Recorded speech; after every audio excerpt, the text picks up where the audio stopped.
So really it's to do with having difficulties with any sort of skilled sequential movement at will. And by that I mean movement of anything, whether it is your body, whether it's your limbs, whether it's gross motor movements or fine motor movements. And actually it can also involve the movements that your mouth makes when you talk. Because although we all talk automatically and spontaneously without even thinking, when we talk, our mouths execute an enormous number of a sequence of movements in a particular sequence in order to make the noises that we intend to make. So it's really, quite a major thing. So what are these children going to look like? More than their siblings, they will be clumsy and accident prone. They will demonstrate poor balance. And actually that's something that I'll come back to later on when we talk about early screening and identification. We can actually sometimes trace this back to birth, because they may well have been floppy babies when they were born with poor muscle tone and so on. And actually it looks like some of these children may have had their specific learning problems before they were born, and getting born can be a problem for them. Poor body awareness, like insufficient awareness of where their body ends and where the space of other people begins. Not knowing their right from their left can also cause them problems. Not being very good at judging speed and position. So, as I say, these are things that are going to manifest themselves long before we get to learning in the classroom. And the questions that we will ask on our family questionnaire will involve things like, can they throw balls, can they catch balls, can they track objects in space? And quite often that is not the case. And possibly communication problems, not just that the sequence of movements that they make in the conversations that they might be engaged in, but other things which we'll come back to in just a moment. When these children enter school, what kinds of problems are they going to be showing?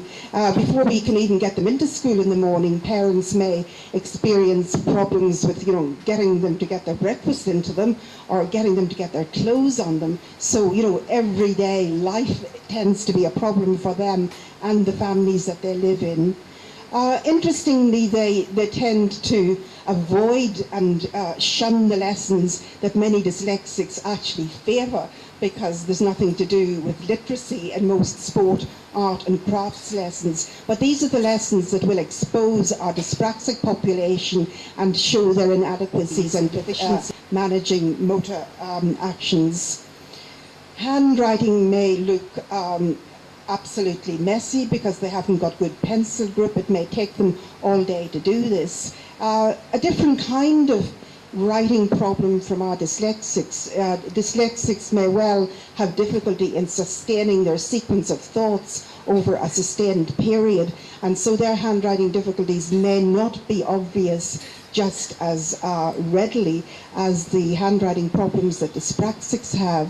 So, for instance, if we want to test handwriting, testing handwriting for 1 minute may expose dyspraxic type difficulties. One may have to carry that handwriting on for more than 1 minute in order to show the problems that dyslexics have. Problems too with organisation, with their planning, with time. Not just the sequence of movements with their body is involved in the sequences that we need in order to plan our time. Because in order to plan time, you have to have some appreciation of cause and effect. If I don't do something now, something else is going to happen afterwards. And that again may be something that's quite difficult for them. Next symptom, a little bit like what we see with some of our autistic friends, but for different reasons. This adapting to change may be difficult for them because their routine is disturbed. The routine that they're comfortable with is disturbed, and they don't actually know what's going to happen next if the whole thing is changed.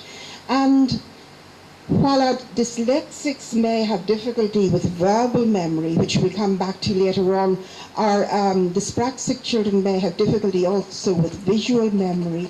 And so the very things that dyslexics, who are nice, neat, classic dyslexics without dyspraxic problems. They may well be good with shapes and patterns and with geometrical type mathematics.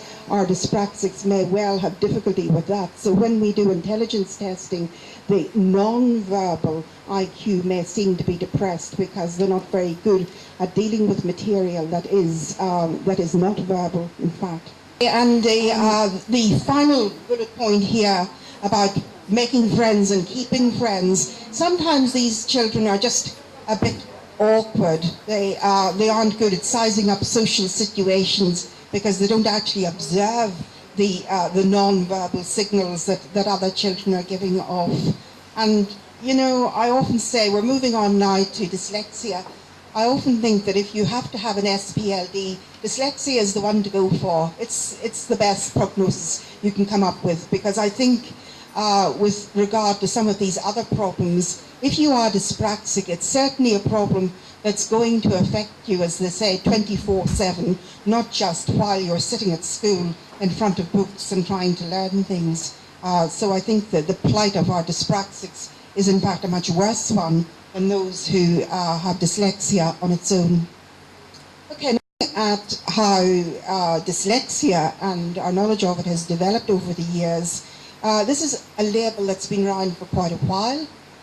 First coined in 1887 by Rudolf in Berlin, coming this time from two Greek roots. Dys, again meaning difficulty, this time lexia, difficulty with a lexicon, difficulty with words. Initially it was called congenital word blindness. This was a term coined by Samuel Orton in the United States, and that particular phrase was around for quite a while. The Helen Arkell Centre, from which I come, the founder of the Helen Arkell Centre, unsurprisingly, is Helen Arkell, who is dyslexic herself.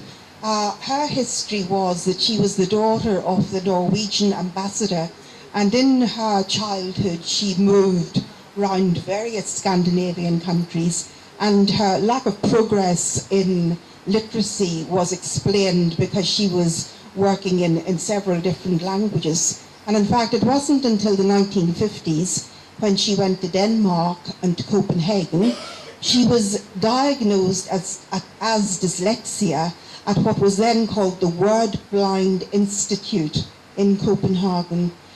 So that was, you know, still around as recently as that.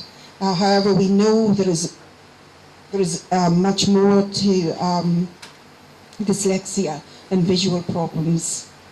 Research is ongoing, and again, in the written information that I've prepared for you, there are screeds of stuff if you wish to look at that, and it's sort of going on all the time. And theories abound, and I'm going to look at one or two of those during the rest of my talk.